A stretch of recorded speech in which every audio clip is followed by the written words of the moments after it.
Friday evening, and thank you for joining us. I'm Lauren Moss. And I'm Joshua Short, and there's a lot to get to on this busy Friday night in Michiana. We start with an exclusive interview as we quickly approach the Paris Olympics right here on 16 News Now. And speaking of fast, I was honored to sit down with Olympian and activist Dr. John Carlos, who won the bronze medal in the 200-meter race in the 1968 Olympics.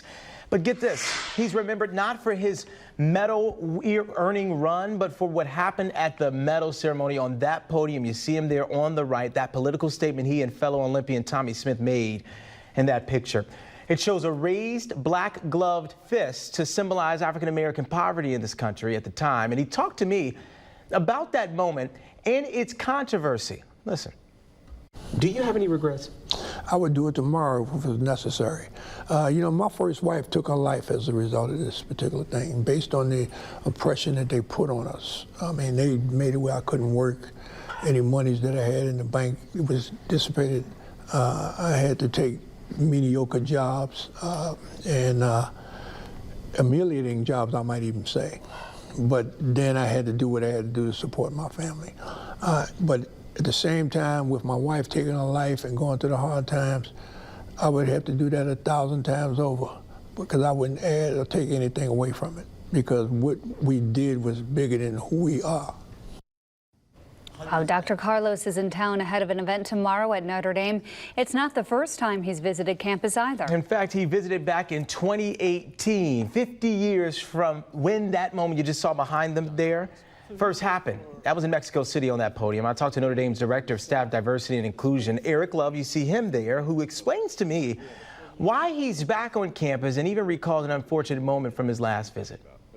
And tomorrow is the big event why he's here, and that's the annual Black Man's Think Tank.